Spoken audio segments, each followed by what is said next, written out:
If you tell them something for later, I ain't got no time for later. I want it now. Capitalism makes you think that everything must come now. But the struggle in which you're involved in is a struggle in which you will not reap that which you've sown. You have already reaped that which has been sown by past generations. You must sow for future generations to reap.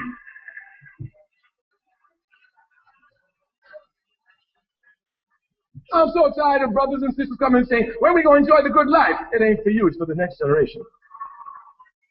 Do your work now for the next generation.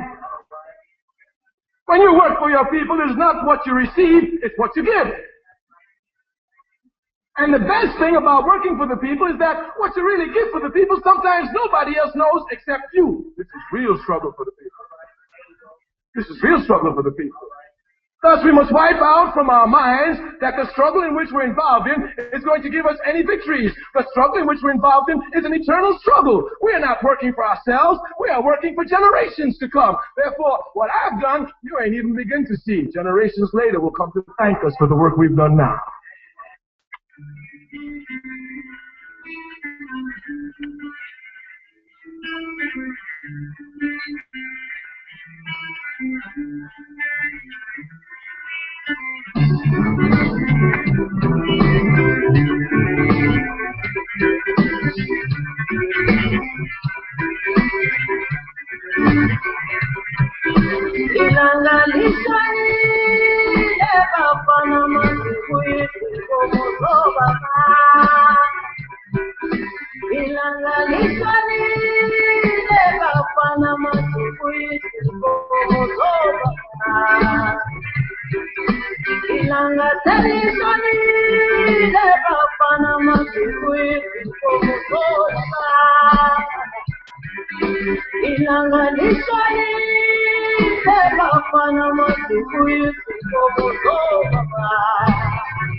Warmest greetings, sisters and brothers, and welcome to this test broadcast of the Pan-African People's Forum.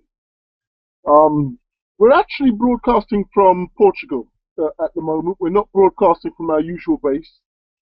We've connected the studio as best we can. We understand that there are some connectivity issues going on, so the signal may not be 100% in the way that we would like it to be, and we ask you to bear with us in that. Being as we're in Portugal, and being as this is a test broadcast rather than the usual format of the Pan-African People's Phone-In, we are going to be looking at themes related to Portugal and related to Portuguese colonialism.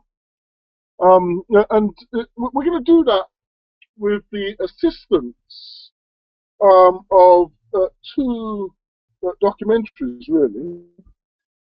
One which was created by the Pan-African Society Community Forum, and another which we've also sourced, which speak to issues related to Amilcar Cabral, the great Amilcar Cabral. Now, the significance of Amilcar Cabral, just to put it into a bit of a context here, is, as I said, we're in Portugal at the moment, and Amilcar Cabral was born on the island of Cape Verde. Well, he was between the nations of Cape Verde and Guinea-Bissau, which at one time was one nation. So Guinea-Bissau and the islands of Cape Verde were at one point in history one nation. They have since separated as nations since that time, but they fought for independence against Portugal together, as did Angola, as did Mozambique. And there's a little mention São Tomé as well, who are also connected to that overall process. Now, the significance of Amilcar Cabral is that he was one of the leading revolutionaries, in that liberation struggle. And he was the leader of the PAIGC, which was the Party for the Liberation of Guinea and Cape Verde. As I said, it was one nation at the time, even though the islands were quite far into the Atlantic and significant distance away from the main bulk of the motherland of continental Africa.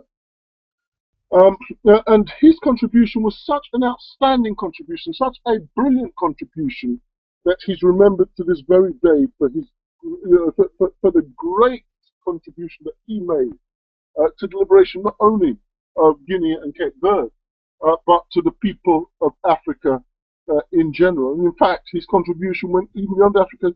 It was a contribution to world liberation.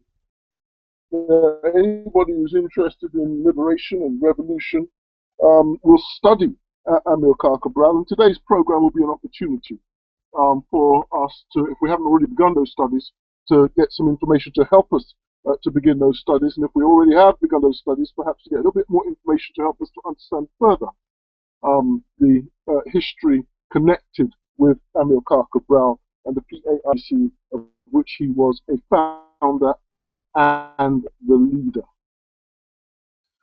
Now, the reason why we're doing this is that yesterday, that's the 5th of July 2014, was the 38th anniversary of the independence of Cape Verde. So, did I say 38? But no, I believe it was the 39th anniversary of the independence of Guinea and Cape Verde.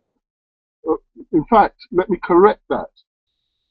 Because the nations have separated since, it's the Independence Day of Cape Verde. Guinea has a different Independence Day. And we thought that we would use that notion of Cape Verdean independence as a plinth, as a platform, as a basis upon which we could do of some, at least, of the contribution of Amilcar Cabral to the overall African liberation process. Now, we'll be assisted by this, as I said, with two documentaries. The first of those documentaries is going to be an interview that the Pan-African Society Community Forum conducted with the man who orientated, actually politically orientated, Amilcar Cabral. He's an elder. He is now 96 years of age, and this interview was actually conducted not that long ago, actually. It was conducted in April of this year, so it's a fresh interview which we are broadcasting for the first time. And the elder's name is Elder Agostinho dos Reis Pires.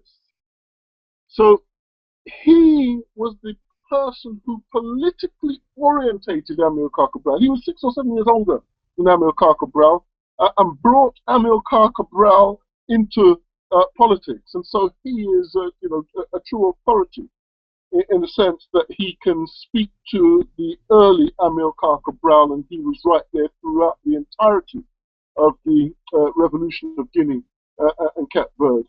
And he himself, there were attempts on his life also as part of that process. He was gracious enough to grant us an interview on, earlier this year, in April this year. And so it puts us in the position where we are able to share that with you. So that's the first of the interviews that we're going to share with you in this evening's program. But there is also another interview that we're going to share. This interview was conducted with a sister, an elder sister, by the name of Theodora Gomez. Theodora Gomez was a warrior in her own right who fought alongside Amilcar Cabral, gun in arm. So in the Guinean Revolution, not only did the men fight, but the women also fought. In fact, what they did in the Guinean Revolution, which was really interesting, is they got the young girls to put on uniforms and to bear arms. And they would send the young girls into the villages to recruit.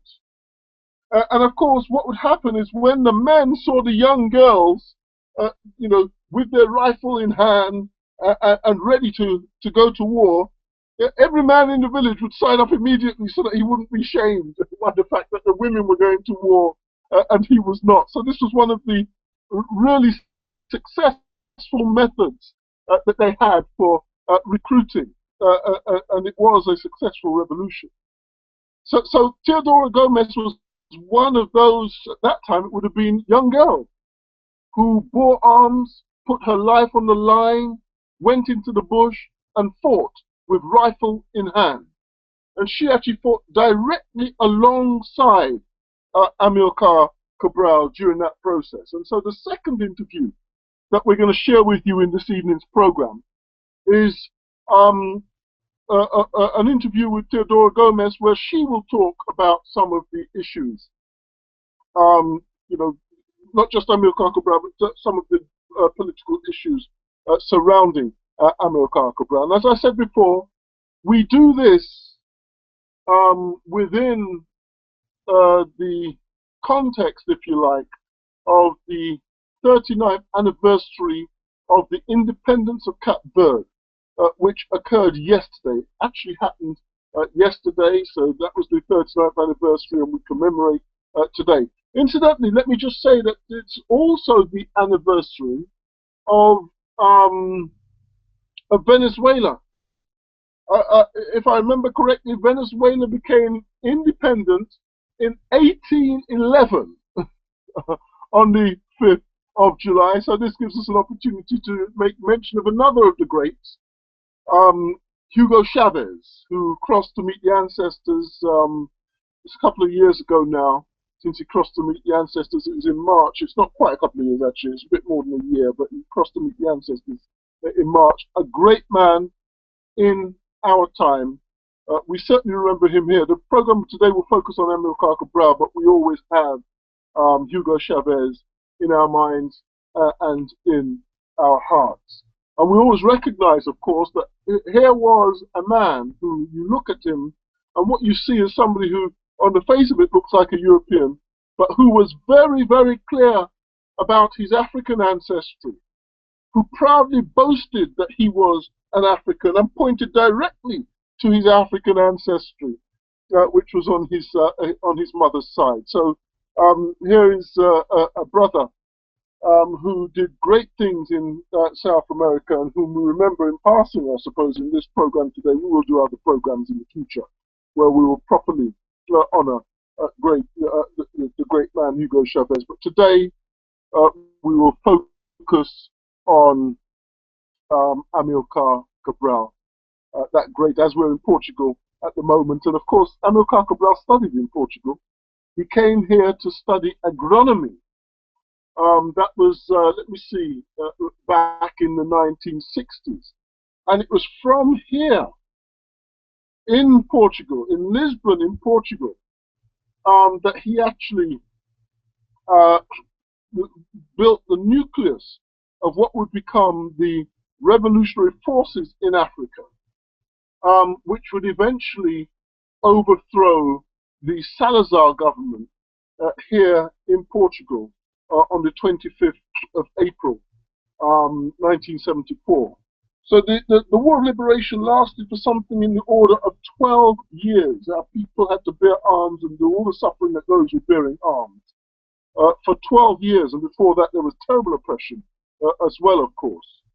But under the leadership of greats such as Amilcar Cabral, Samora Machel, Agostinho Neto.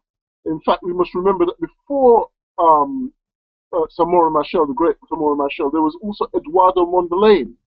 Eduardo Mondlane, who was assassinated in 1969, and it was after his assassination that Samora Machel came through. He was like a second, the second of Eduardo Mondlane, and we know how great Samora Machel was, how great his contribution was to the African liberation process. So we know why Eduardo Mondlane was assassinated. They thought that by assassinating our leader at that point that they could kill the revolution.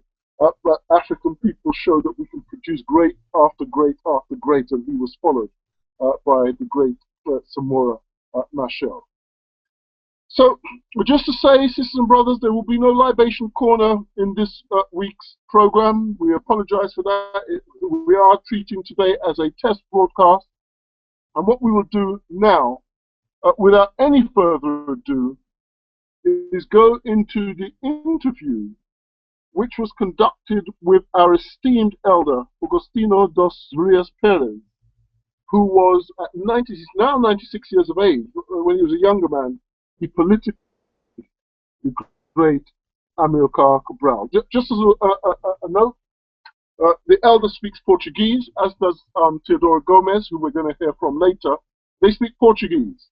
And so we have a situation where they're being interviewed in English, and there is a translator who is giving us the essence of what Elder Perez is saying on the one hand, and what Teodoro Gomez is saying on the other. So that will be the format. We're in Portugal, so it'll be bilingual. If you can understand Portuguese, you'll have a double advantage. You'll understand what's being said in English and in French.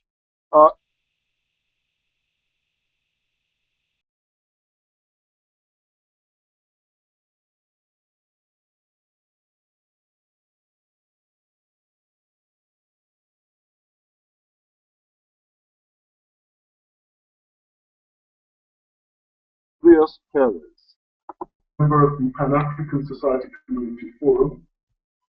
We are great admirers of Amilcar Cabral, the great African revolutionary, leader of the revolutionary of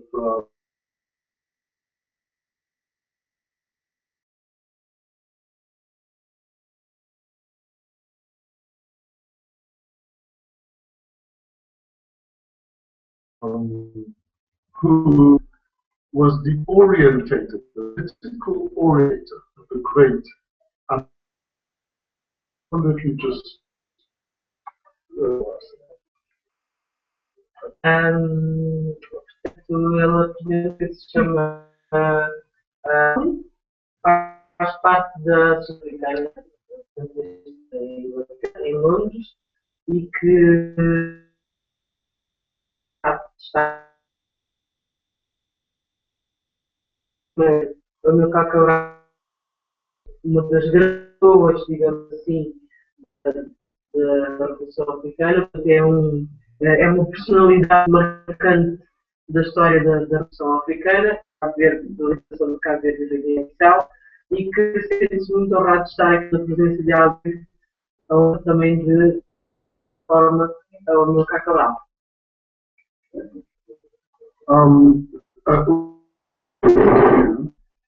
By allowing everybody to introduce themselves on board. Portanto, ele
Não, eu estou só apresentar, eu sou o Agostinho Pires. Os velhos Pires.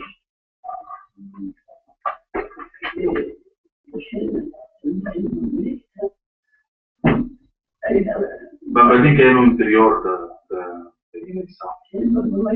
Depois foi de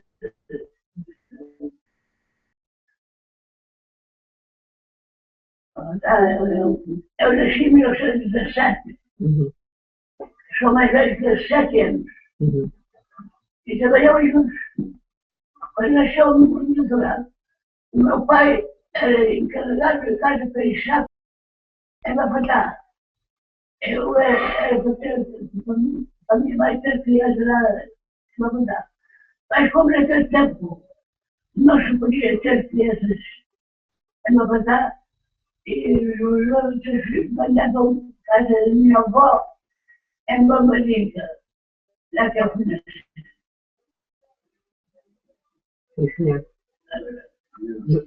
Yeah, I wonder, before we come back to the elder, whether our cameraman, I'm happy to hold the film for you to introduce yourself. Yeah? So that nobody is left out, I wonder, my brother, if you would be so good as to introduce yourself. My name is Osman. I'm a nephew of Augustin Jaspiri. He's a young brother of my grandma. Yes, I live in Lisbon, but all weekends I pass here with him because he tells us a lot of stories of his life. Just very briefly, what you know, now stop recording. He's recording now. It's recording, okay. Does he need a drink? No, he's the thing that because of the operation theater cannot speak so well. Oh, Clearly. no,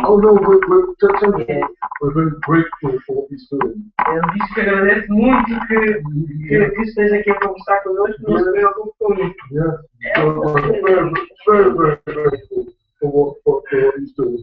And could you tell him that you're going to summarize in English some of the points that he made? Obviously you've got more, so you know, just let him know what's happening.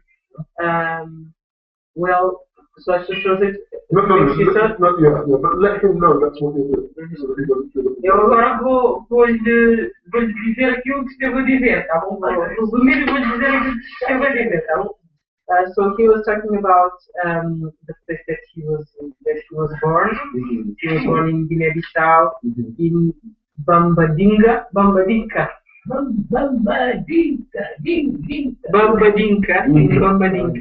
yes. And that was where he was born. He was there in the early ages. Then he moved to. Yes. He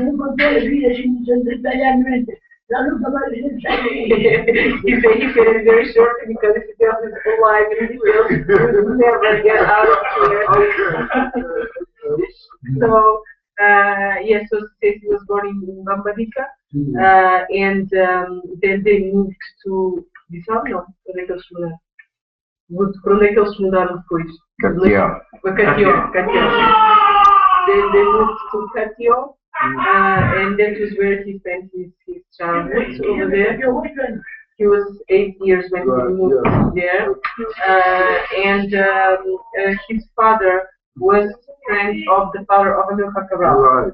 So they. That's Mr. Luis Pedro Cabral. Yes. Yeah. Was the friend of his father. Yeah. Depois do trabalho, mandou oferecer pato grande, uma chão, para So, Amilcar. yeah, so he, at the very early stage, he started having contact with him and so on. He had made a course of nursing, but he didn't enjoy it because they had to go out to treat people at home, and they got home very late, and sometimes in coming back home they find some wild animals and so on, and he didn't like that.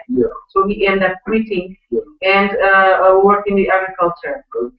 So he was responsible like for 40 people, and well, they took care of everything. This work in agriculture, being responsible for the payment and management and everything. And when Amilcar Cabral was making, the work there, that he accompanied it. And in the end, when the work was done, that Amilcar Cabral went to say goodbye to him, and that she told him whether it was possible to transfer him back to his house because he was working elsewhere, and she had girls who were teenagers and he wanted to go back home. That Amilcar Cabral said that he would try to make it happen, and that when Amilcar Cabral left, before he left, that he offered him a duck. He asked him He asked him if he would like to take a buck, the duck. Then Amilcar Cabral said yes, that he would like to very much. So he offered him a big duck. And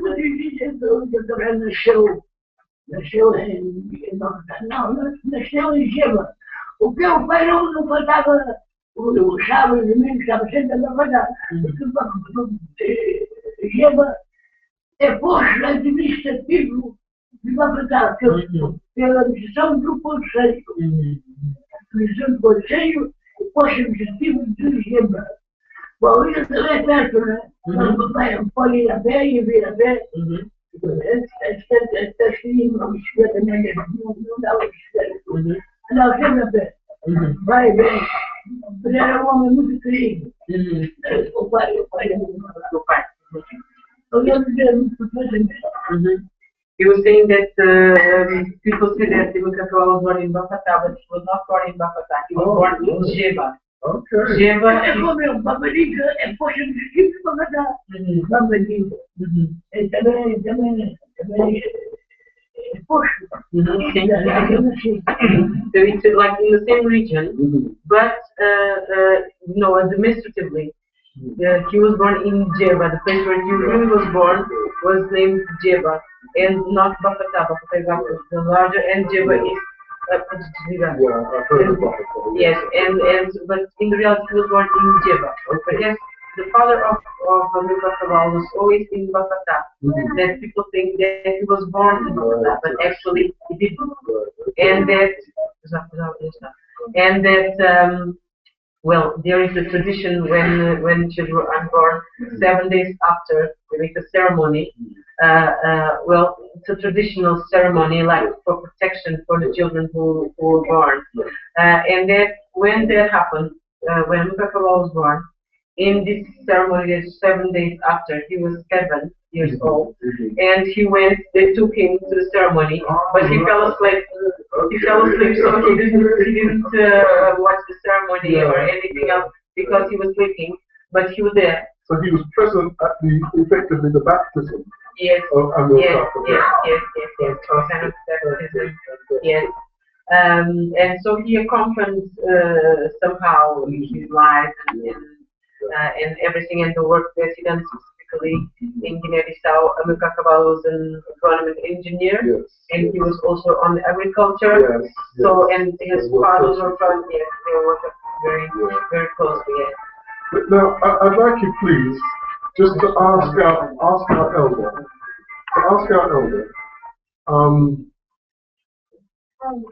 Can you tell us something about how the PAIGC came into existence? How did that organization happen to come into existence, and why? Ele está a perguntar se me pode explicar como é que apareceu o PAIGC e porquê que apareceu. Meu pai sempre já achava que era como chefe. Sim. Era um grupo. Grupo de países. Mas para disfarçar. Mas era uma organização de países. Aqui de independência. Bom, mas vieram para o contrário. Saiu uma pessoa lá do grupo dos cientistas. Foi contar o valor, não era alguém. Foi contar o valor, porque Deus passou, ela ia o valor, o valor do trabalho, o dinheiro, a cultura, chamado como independente, e ficou aqui realmente como organização prata. Era vida, era não chegava, mas não chegava imediatamente o amigo Cabral. Depois fizeram o licenciamento agrícola. Mas não chamaram, vamos levar, então, objeto, quem botou foi o senhor João Vaz. João Vaz.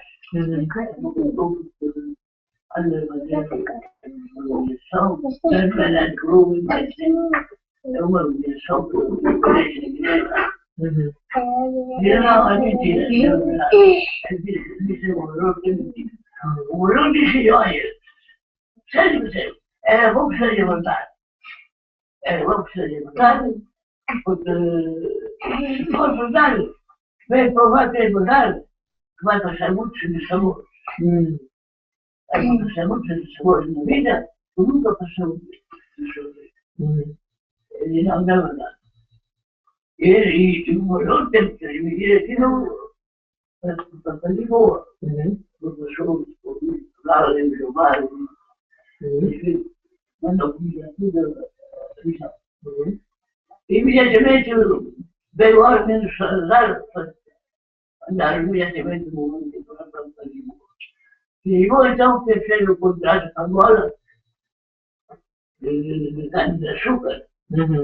Era aí como engenheiro, o proprietário de de açúcar, chamado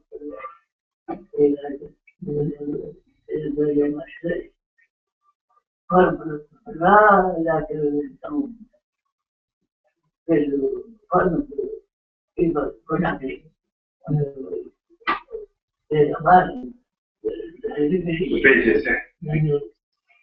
Eu vou lhe traduzir, está bem? So what he said was that the beginning of it happened in Casio. He was a chief at that time there, and that then the Amilcar Cabral set up something like a club. Well, but in the reality, it was not a club. It was, like the germ of the PAGC undercover, but they set it up as a club. Well, it had a few members. So what happened was that one of the people inside went and informed the administrator of what was going on. And he told him everything, that club was not really a club, that it was something else, and explained all the details of it and so on. And so what it's recorded. So that this man, the name of this man is João Vaz, the one who informed the administrator about what was going on, and that there was no club and all that. And so, of course, they sent to call Amilcar Cabral and interview him about that, asking him, and he denied it. He said that it was not true what this João Vaz had told.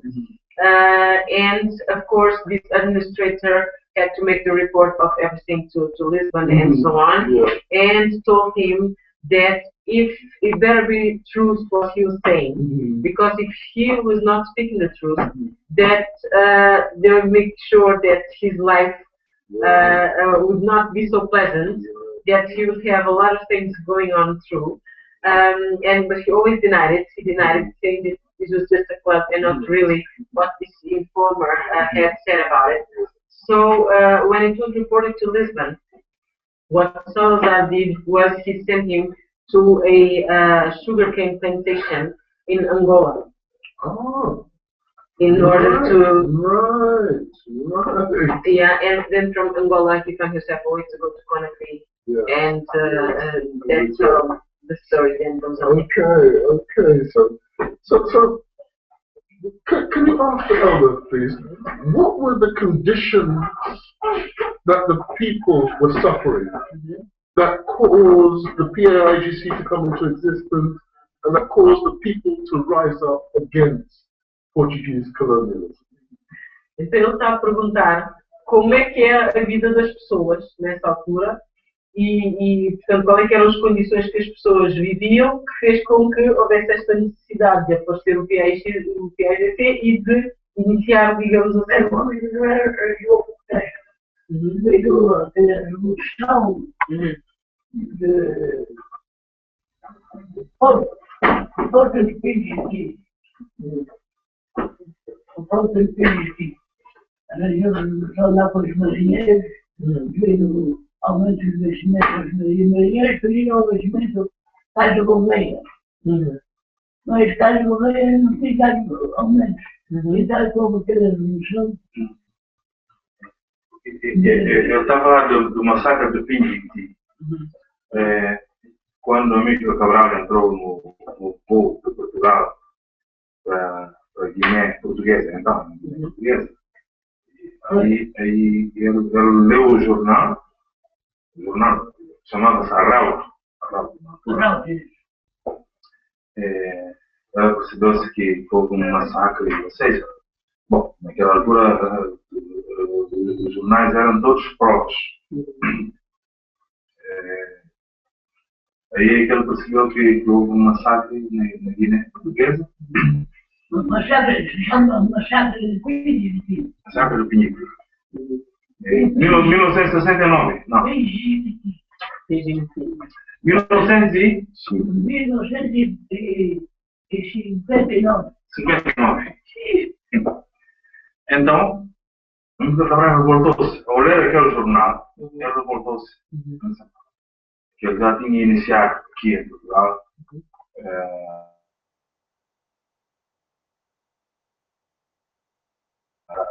associações clandestinas, não só. E pronto, foi a partir daí que ele. Este massacre foi aos marinheiros. Na Guiné, sim. Não, no marinheiros não. Estivadores. Sim.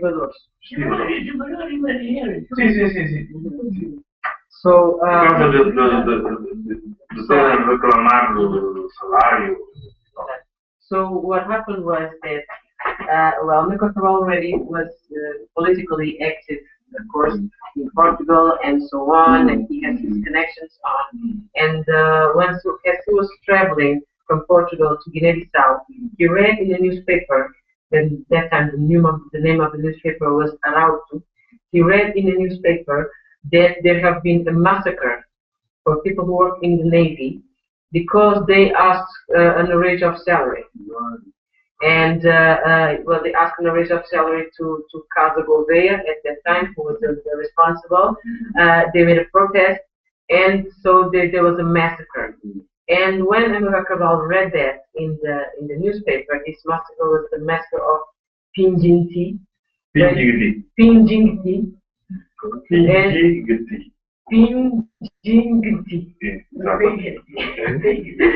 then when he read in the newspaper that there have been a massacre, well, for people who were asking for an raise of salary, he got angry, he got revolted. And so, I mean, this was what also motivated things to grow up faster and so on. Então, a partir desse momento, quando Amilcar Cabral leu o jornal, que viu essa notícia, a vida dele mudou. Para todos nós, para a Guiné, para Cabo Verde, para o povo, para os povos africanos, não só. Para Agostinho Neto, Samora Machel, todos os grandes líderes, Eduardo Mondlane e todos os grandes líderes. Sim. Esses indivíduos, a partir desse momento, começaram a ver, quer dizer, havia outros antecedentes, mas estamos a falar como partiu a luta da libertação a partir do Cabral, do PAPP, e foi nesse momento que o Cabral refletiu. Chegou a Guiné-Bissau, conseguiu arranjar uma associação e saber as pessoas que estavam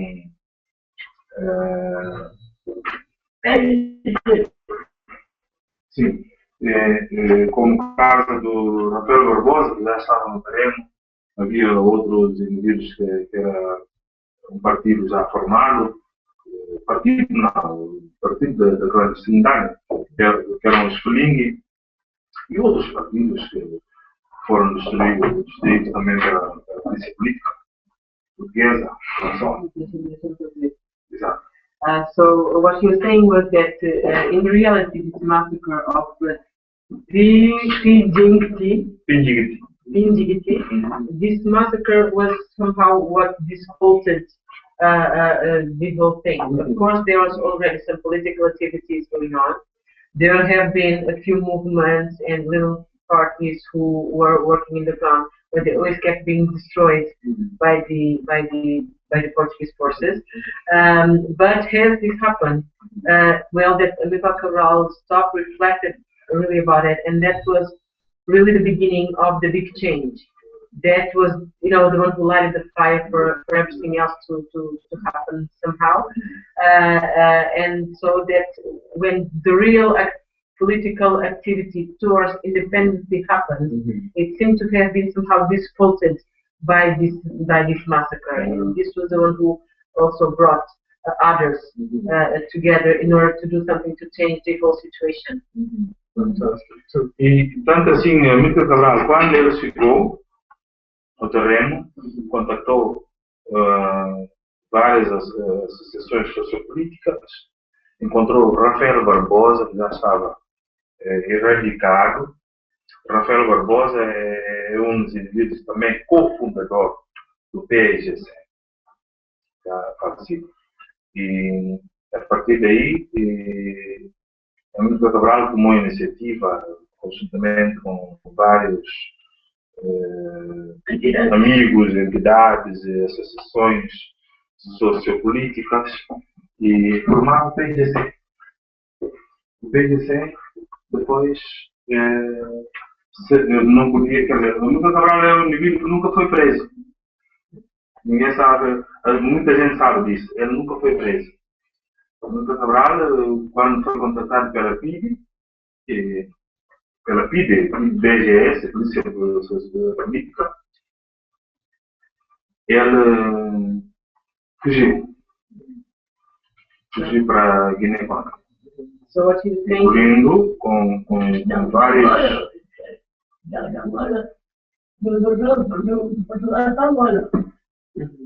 Sim. Sim. Não. Da Guiné para Guiné-Conakry. Sim. Para iniciar a luta de libertação. So what he's saying is that, well, at that time, of course, there were other political activities happening in the ground. There was this gentleman named Rafael Barbosa, who is a co-founder of the PAGC. He already had activity in the ground. And so after this massacre, what Amilcar Cabral did was he joined with friends and entities, organizations, and things like that, and they organized themselves towards really starting to put up this fight.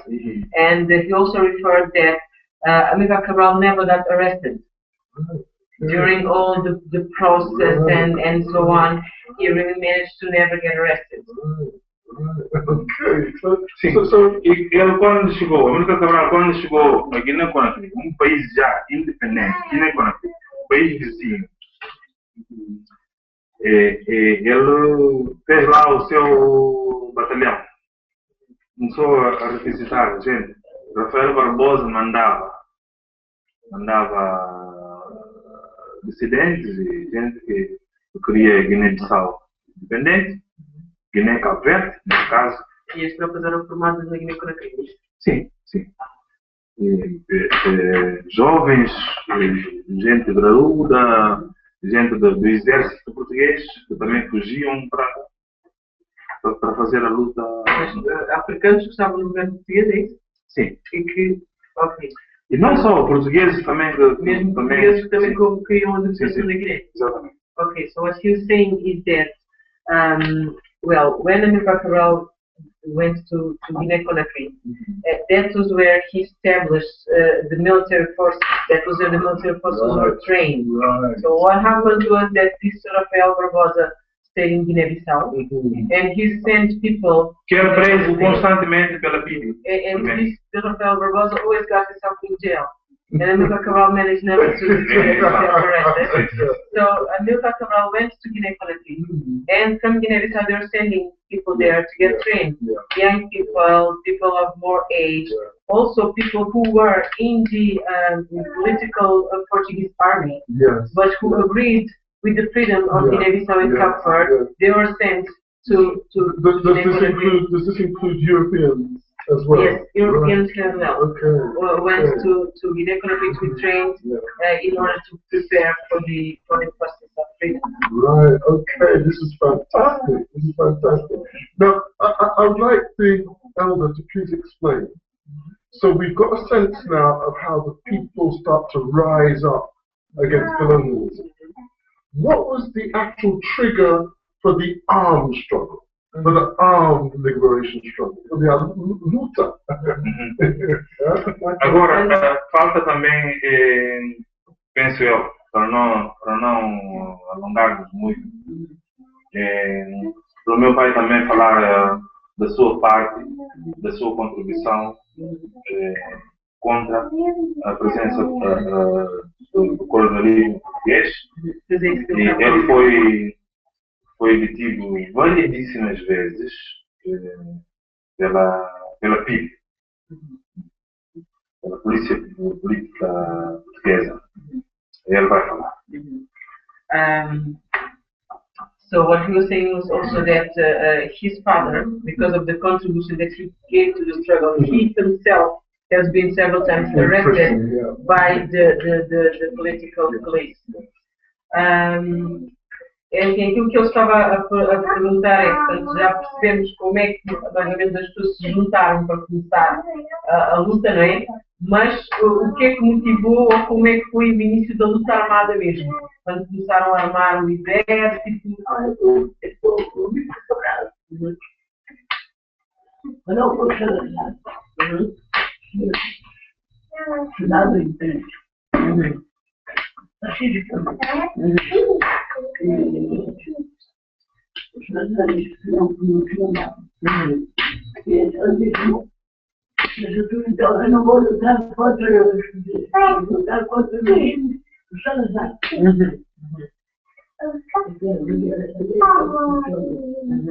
So what he explained was that what Amilcar Cabral did was he asked specifically for independence. He asked specifically for independence, but Salazar said no. And as Salazar said no, he said, okay, I'm not going to fight the Portuguese, I'm fighting the Portuguese regime. And that was the motivation and the start of the armed forces. And yes, and that was the real motive. So now I'd like you to ask the elder. Yes. The armed struggle has begun. A luta comienza, or something like that. The armed struggle has begun. And what was the condition of life for the women, for the children, and for the elders? We'll talk about the soldiers after. But for the women, for the children, and for the elders, what was the conditions? What were the conditions of life for them? Ele perguntou naquela altura como é que eram as condições de vida das crianças, das mulheres e das pessoas mais idosas. Na altura em que começou a luta, como é que era a condição de vida? Como é que as pessoas viviam? Viviam bem? Viviam mal? Como é que... Muito claro. A gente não pode juntar 4 ou 6. Mas vocês dois lá para a comunidade legal onde está. Mas nós podemos ser ninguém. 4 ou 5 grupos eram logo suspeitos. A gente passava muito mal, mas muito mal mesmo. Fome. Mal, mas depois falou fora, depois veio os filhos. Porque os filhos é que não ocupam muito os caras. aliás, ele não mudou coisa, mudou tudo isso. E como é que era a vida das mulheres e das crianças? Como é que era? Se havia fome? Se havia...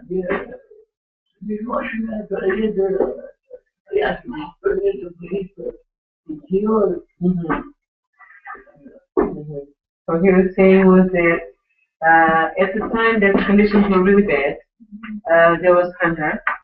There was hunger at the time, and also, of course, the political regime was very strict. So every time that 4 or 5 people joined together, the police will always come and take everybody and question them what they were talking about and so on. So it was a very rough time. Has life condition in general, and that many people ran for the getting out from the most popular places to the inside because over there it's always easier even for food and everything, and that hunger really went down when Spinola got in the power. Spinola in Portugal got in the power that he... Essa moto do homem que foi uma coisa estranha. O homem Cabral, quando estava lá na terminada, aliás, eu que tinha lá e foi então falar com aquela massa. Acham que estavam à frente falar com eles, vocês, olha, porcaria, vamos entrar, vai acabar a guerra e começar o Estado. O Estado e a guerra é diferente.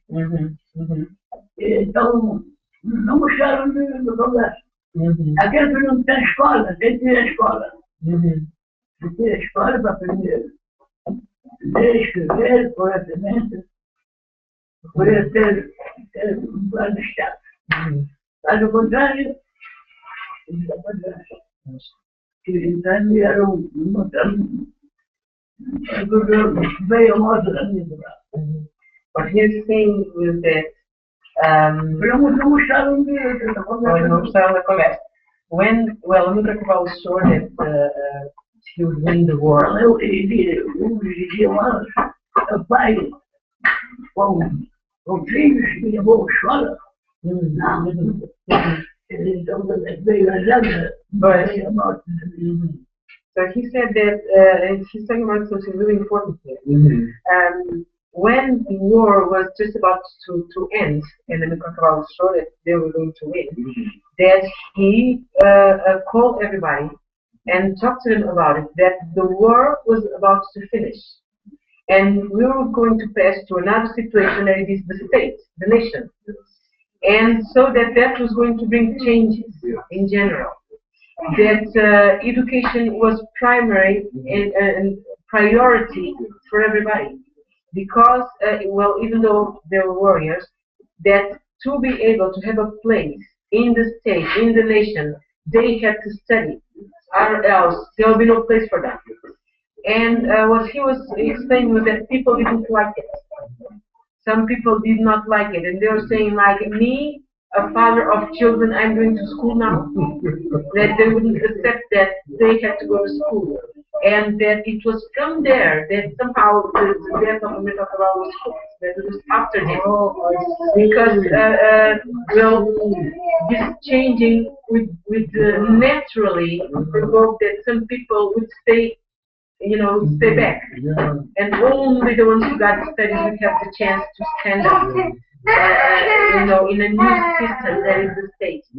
So that, well, that's his understanding of the way that that the war is the war and the state is the state. That there's two different things must separate.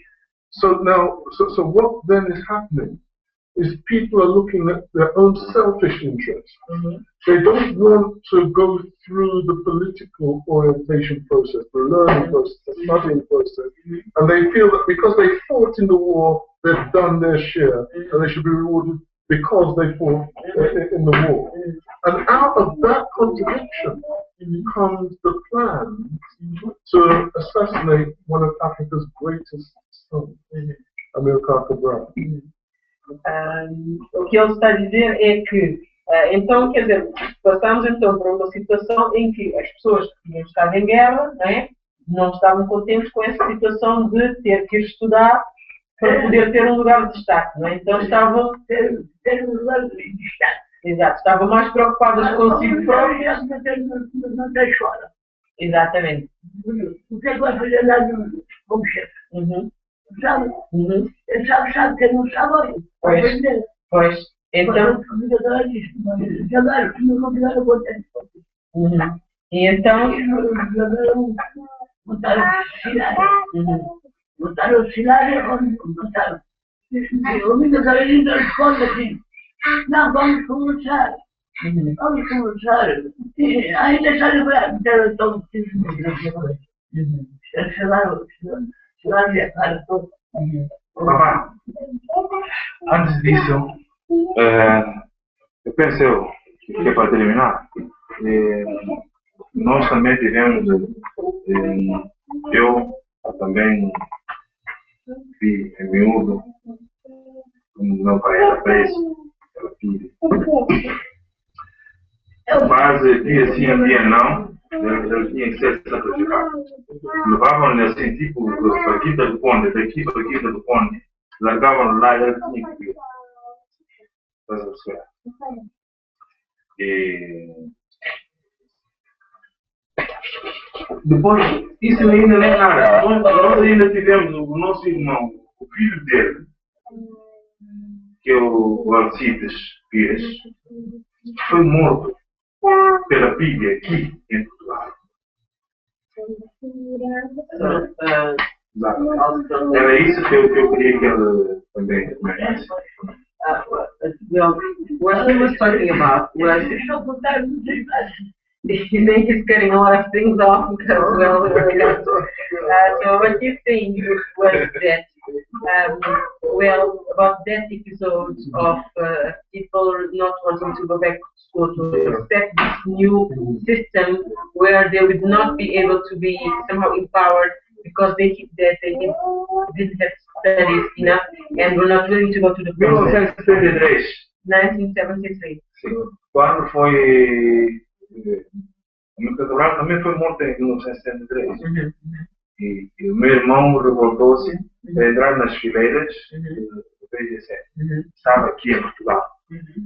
Só depois, quando ele entrou, queria fugir, foi denunciado pelos colegas que a PAPP foi sacrificar a vida deles e fazer onde é que ele estava. Agora entrou.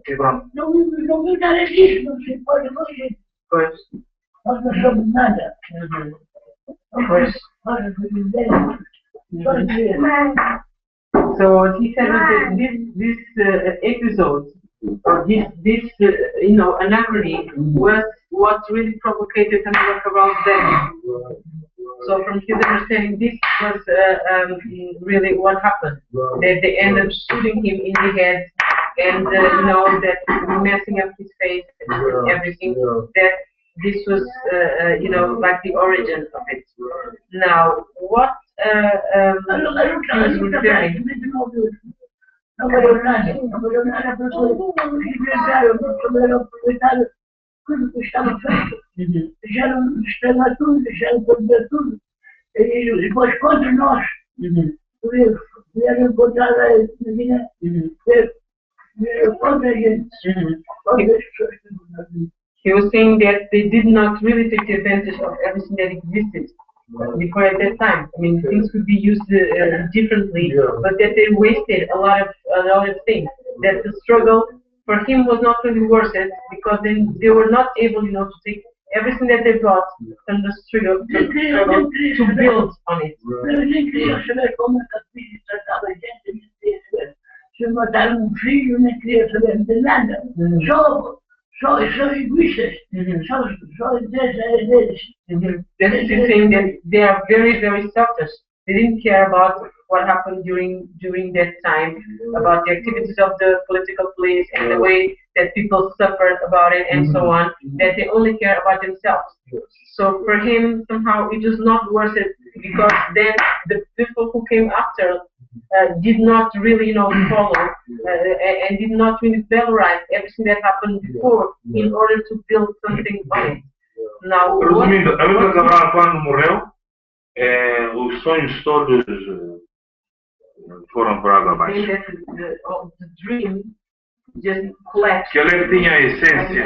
Because he was the one who had the essence of everything, and that's when he left, many things somehow went with him, and they were not able to keep it strong and keep it going. Now, what Kut was also referring was that he was a child. Okay. Yeah. And he was referring to that, well, as a child, he saw many times his father getting arrested by the police. They would take him and to a very far place, like from here to where I live, where we have 1 hour by car to get there. They would just let him there, and he would have to find himself a way to come home. And then this happened over and over again. He was many times arrested by the police. And also that in 1973, that was also the year that Amilcar was dead, that his brother joined the military forces, and as a consequence of that, he was killed over here in Portugal for the political police.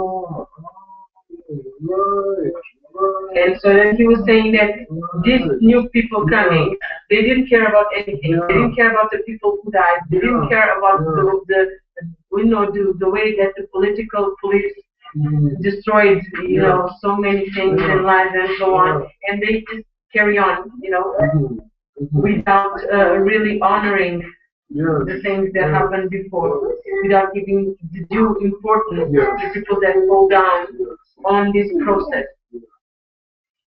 I want to ask a slightly different question. Tell me, with that face. He said they wanted to kill him. They broke his leg. What brought him to Portugal was precisely that. They broke his leg there.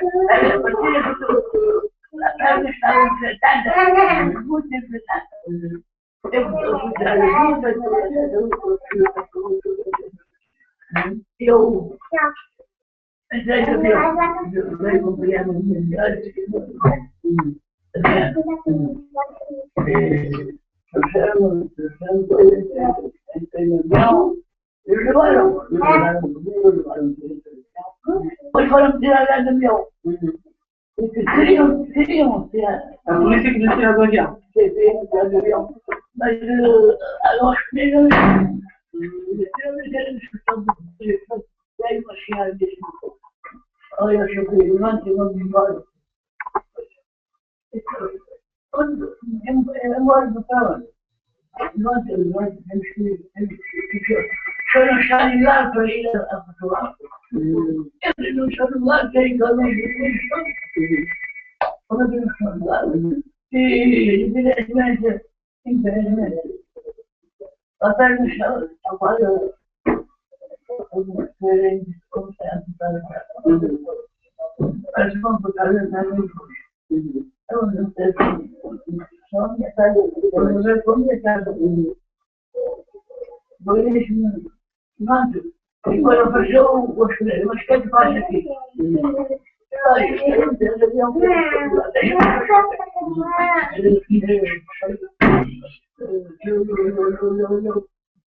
E depois não, esse senhor já não sai daqui. Esse senhor já apresenta tudo lá. So he was telling that when he came from Guinea-Bissau, he had a serious injury in his leg, and he was in contact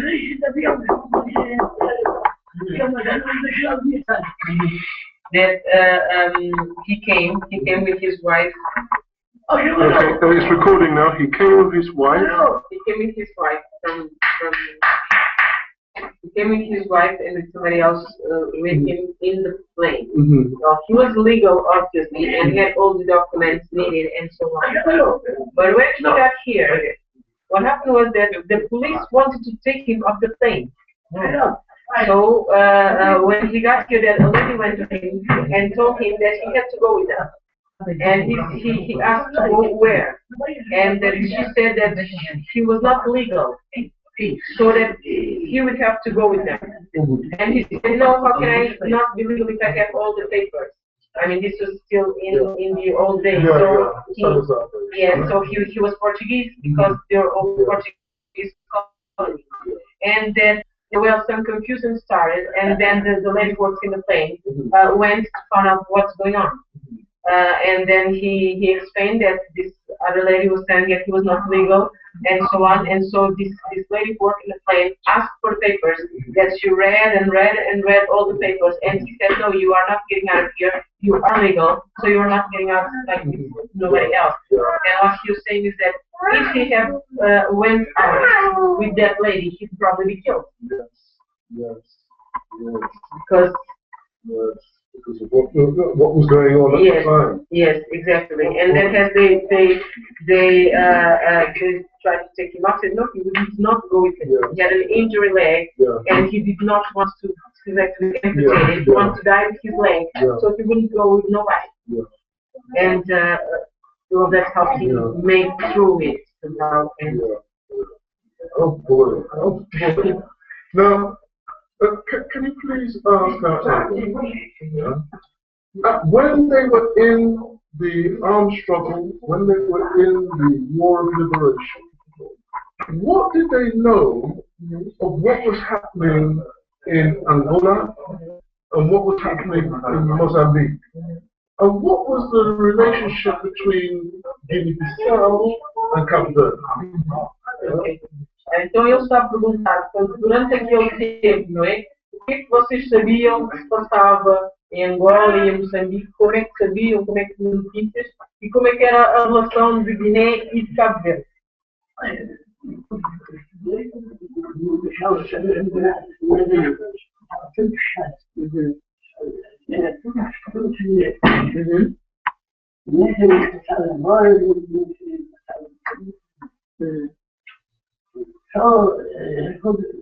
Só confidencial. Confidencial. E em relação a Cabo Verde?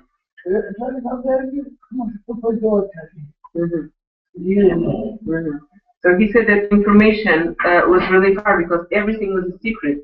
The police was very on the people, so it was very difficult to get any information about what was happening in the other countries. So the information that they had were really very short information. With Copper, they should get some information, but even so, very light information. Because, you know, the activities are... Estava como interligado, chefe de comandos e jardins do palácio.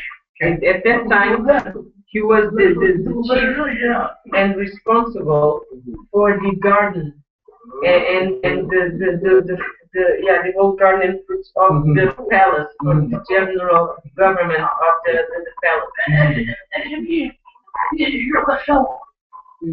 Era melhor para mim porque a gente sabe muitas mortes. Não, já estava morto.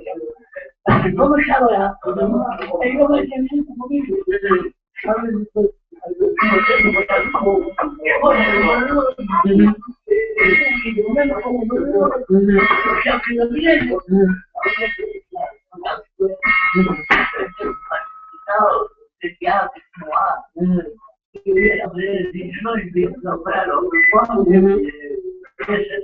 He think that probably what changed his life. He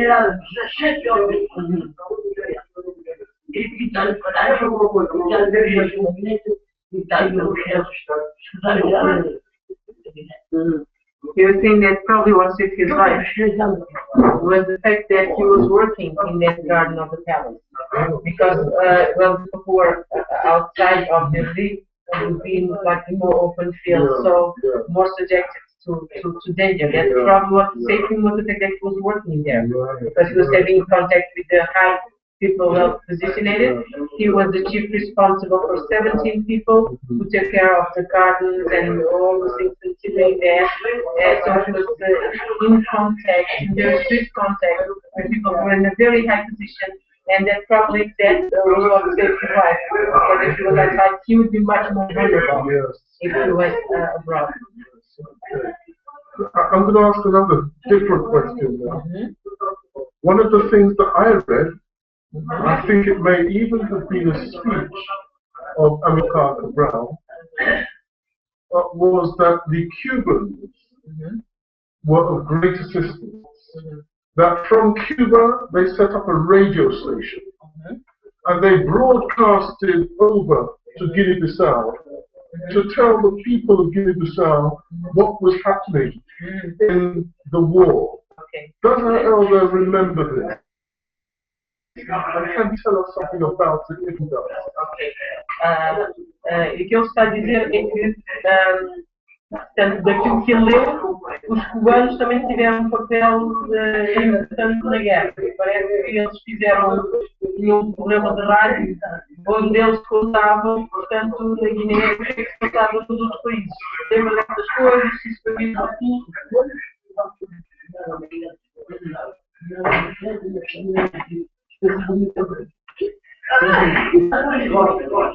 Ajudar a estragar.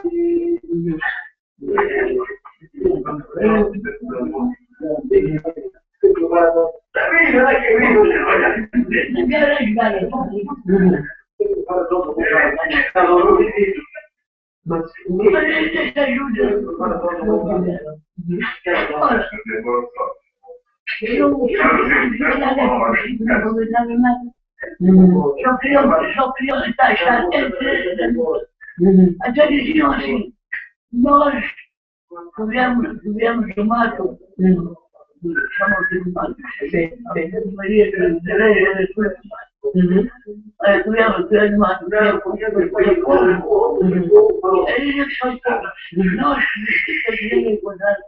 nós somos de população.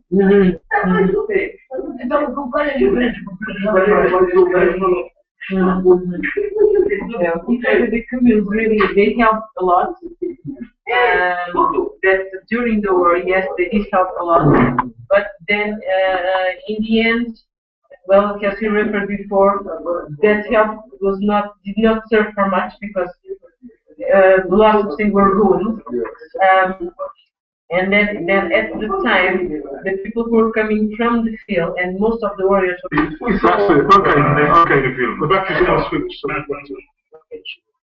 So what you're saying was yes, that the Cubans were very helpful, but that in the end the help that they gave was not as fruitful as it could have been because they did not took the best of it. And he was also saying that most of the warriors were from the bush, and that the warriors said that they were the people. And he was saying, what is the difference between people who are in the bush and the other people who are in our places? And they said they were the people, and this was just population. They considered themselves different people. He was questioning what is the difference, what is the meaning of it somehow. And he was also saying that the Americans also helped sending cereals, corn, and rice. These main things to Guinea-Bissau. So there was also help coming from there. Okay, that's very interesting. That's very interesting. Now, we're running out of battery power. Our time is coming to a conclusion. Can you ask our elder? I think our elder wants to say.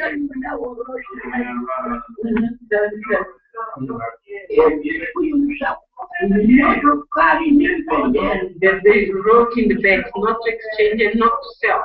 The thing that was sent from America first was for the poor people, so it was a bit more sell.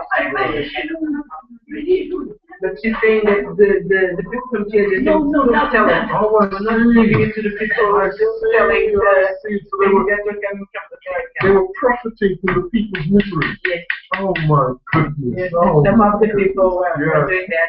Yes. Okay, just to conclude, by way of conclusion, can you ask our elder, would he just speak on any aspect of the revolution that he cares to share with us? It's his choice.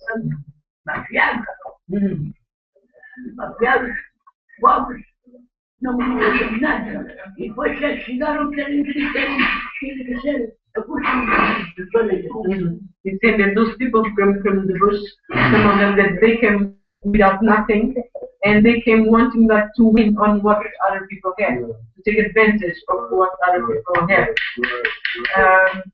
Ele estava aqui a dizer para falar sobre qualquer coisa que quiser falar, sobre a Revolução, sobre o Amilcar Cabral, sobre qualquer coisa que quiser falar. He said it almost all. Okay.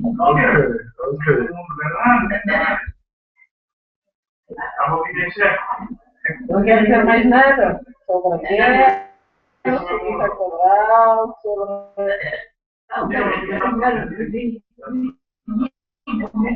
sua vida durante esse tempo. Ask him this question, ask him if there is one lesson that he would want to share with the children of today from the experience that he went through in the revolution. What would that lesson be?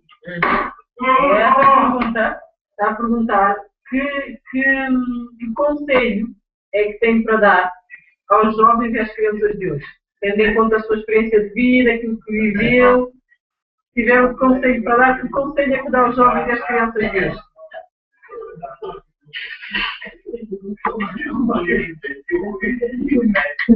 Pode, com certeza que pode. O que é que tem para dizer aos nossos jovens, às nossas crianças?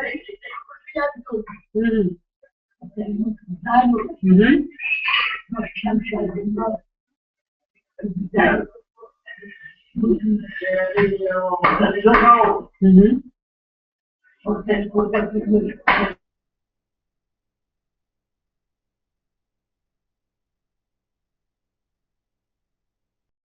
Isso é muito difícil. Não pode dar um jovem.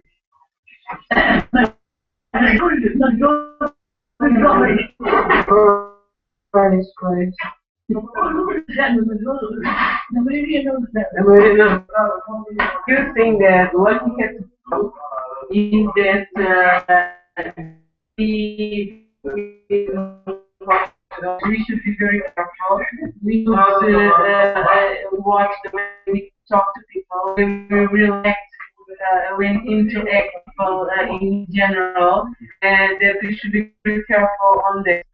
And he's been giving a lot of advice that young people don't listen to the